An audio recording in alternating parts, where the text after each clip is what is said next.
Let's go.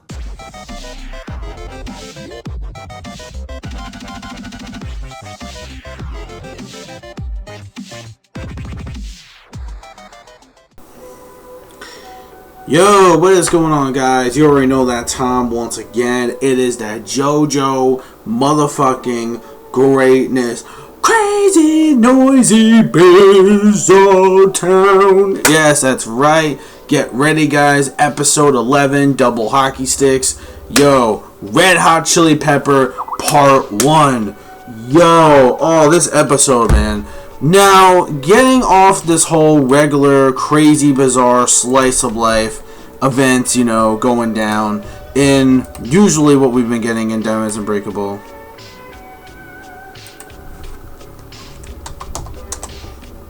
So when it comes to this week's episode of Diamonds Unbreakable, oh man, from the usual slice of life stuff next to, you know, the awesomeness of the stands and stuff like that, you know, you get some craziness, especially Yandere Simulator 1999, just saying right there.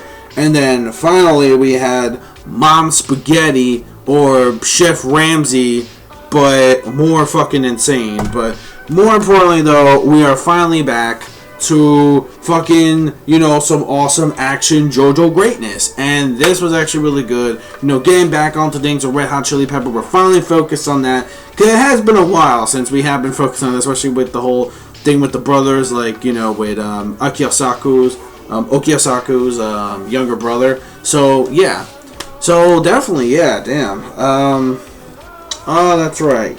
So, technically, yeah, so it has been a while since we've been focused away on that. We're finally back on topic, and man, this fight was just, oh my god. But anyways, Red Hot Chili Pepper, we all know this stand ability can actually get into anything electricity related. But the problem is, they still don't know exactly who the actual original stand user really is. You know, we first see him again when it comes to Josuke after he's playing his video game. Looks like a really bootleg N64, just saying. After that, you know, he gets into electricity, into this like weird TV show, and because the TV won't turn off, saying that, you know, Josuke, you know, should have been dead and stuff, but, you know, it turns out you're actually still alive.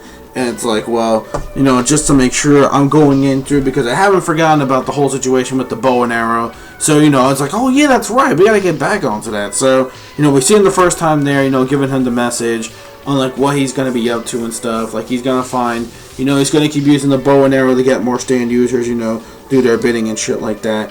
And apparently, Jotaro has called Josuke and the gang for a secret meeting. And this secret meeting, without the use of any electricity whatsoever, a place where there's free electricity or whatever, pretty much is saying that Joseph Joestar is on his way from the pier. And to find the original stand user of Red Hot Chili Pepper, they're going to use Joseph Joestar's Purple Hermit. Now, the problem is, he is no longer able to do fighting combat. And the reason why is because, again, he's very old, he's fragile, he's not muscular or flamboyant anymore. He's not the same Joseph Joestar. And that actually makes me very sad, because I am going to miss the awesomeness of the wacky shenanigans of Joseph Joestar. I am going to miss, you know, I'm pretty much just gonna miss him, you know, being Joseph Joestar, from being very young in Part 2, being very awesome, and just him in Part 3. Oh my god! Holy shit! Son of a bitch! Like, I miss those shits, man, because it doesn't really matter, because again, and not to mention, he is the only person in JoJo to still use Hoimon, to use the old-fashioned ripples, man, and that's why Joseph Joestar, best Joestar, but also second to me, also my favorite will be Josuke, because Josuke is just like Joseph, but like in a new reformed version. Like, not only does he have the characteristics of Joseph, but he's also got, you know, the seriousness when things get to go down and really real and dirty of Jotaro. So that's actually pretty cool right there. I mean, then again, he's not like as serious as Jotaro. And, you know, granted too, in this series, Jotaro is a lot better compared to what he was in Part 3. And actually, he has a really good character when it comes to that in Part 3. Especially, he gets more shocked than usual than what he did back in Stardust Crusaders. So that's really cool. So I'm really liking that. Especially because now he's respected as like a Navy SEAL, as a very respected warrior. So, who actually fought out to sea. So I will give him props. So he does deserve the respect. But anyways, moving on from that though. Anyways, so what turns out is that, they're giving him a message. And then, at first, Jotaro was kind of hinting on who this old man is. And, he's known him for a very long time. But then, after a panic situation where Red Hot Chili Pepper got into OKUYASU's bike because of the bike battery had some, electricity charge in it, apparently, he used it to escape. And then he revealed shit. Actually, the person I'm referring to is your grandfather. I mean, not your grandfather, your actual father. And it's like, oh, shit. So, when Joseph, Red Hot Chili Pepper's gonna go after him since he overheard everything. He's pretty much fucked. Joseph can't defend himself anymore. And sometimes he says he forgets stuff. Because I guess he's getting to that age where he doesn't remember too much and he can't really hear as good as he used to. I'm like, oh no.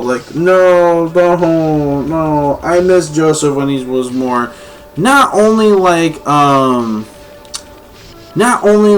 younger wise, but kind of back in part 3 mostly also. And it kind of sucks that he's lost his flamboyant ways, his muscularity is not the same anymore. Now we got really old man Joseph. I mean, we had old man Joseph, and then we just had really old man Joseph Joestar coming our way. And that's the cliffhanger we have at the end of the episode. But anyways, the battle between OKUYASU's the handstand versus Red Hot Chili Pepper. While slow, once activated, the hand can actually move at a distant speed. Now, it may be a very slow attack, but once it actually does the whole warp thing, once it does that, the hand can just come out of fucking nowhere, very fucking quick.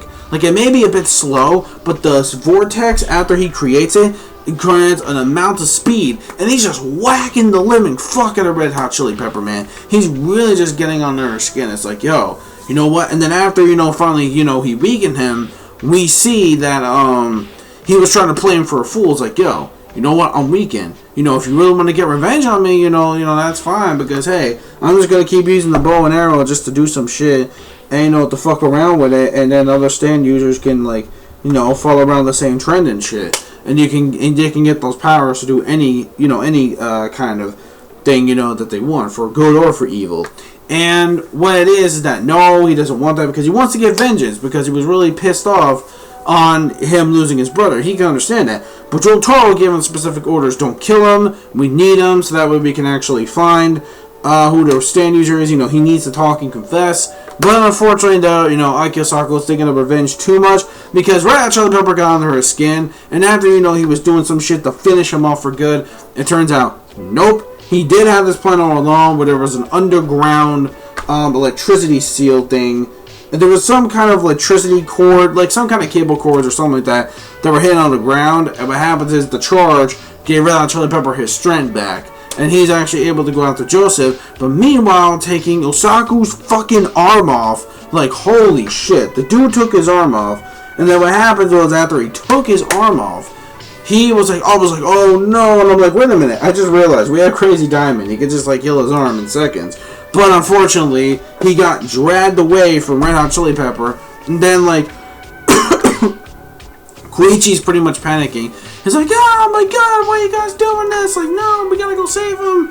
And then Jotaro and him is like, oh yeah, that's right, yeah, we should save him. I'm so surprised how cool and collected they are, because they probably know, look dude, we got Crazy Diamond, we can just restore things the way they are. Have you forgotten that? And he's like, oh yeah, I completely forgot about that shit. So then he can just restore everything. He can bring back OKUYASU back, but then he can bring up his arm and everything, but he'll still be a little bit injured. But Red Hot Chili Pepper will still be getting away. So that does kind of suck. He feels really bad he couldn't really get vengeance. And then we get the cliffhanger. He's about to arrive at the pier. Joseph Joestar. Oh my god. And no, it's not John Cena. But that would be funny though if John Cena take Joseph Joestar's place, because he can fight. Yo man, give me some of your motherfucking hermit powers, man. No, the fuck, give me your stand power, bro, and then we can just that'll be dope. But nah, I'm kidding. So overall, that's pretty much where the episode ends. I really can't wait to see the rest of Red Hot Chili Peppers. I really want to know who the hell this dude is as a stand user. I'm really hoping he's hyped up to be good. I really hope he's not some punk ass bitch. He better be someone pretty good though, because Red Hot Chili Pepper looks like it ain't no joke. Like, maybe he's leading up to the main villain that's going to be part of this actual series. Since we got pretty much most of these somewhat characters out of the way, I think now it's safe to say we can move on to, like, the main events and stuff like that. But yeah, things are probably just about to get even more crazier. Given it, once again, you already know what the score is, guys. A perfect 5 out of 5. We're getting some crazy, intense action going on. The mystery keeps building up on who the real stand user of Red Hot Chili Pepper is. And finally, our main man, or my main man, Joseph Joestar. But it sucks because he can't really do anything. I mean, I could just call him Retired Joseph. I mean, we have Joseph, Old Man Joseph, and I guess I'm just going to have to call him Retired Joseph, pretty much. Yeah, let's just call him Retired Joseph, because he's pretty much just retired his ways of fighting. But anyways, I'm done. Let me know your thoughts in the comment section down below of this week's episode of JoJo's Diamond is Unbreakable. So yeah, that's pretty much it. I will see you guys next week for more JoJo greatness. Diamond is Unbreakable, episode 12, aka the title is Red Hot Chili Pepper Part 2. And yeah, so as always, guys, I'll see you guys in the next one. So peace, soul, love, chicken grease, and the sky's the limit. And also, don't forget your daily dose of milk, bitch. Also, anime and manga fans, please support what you read and what you watch.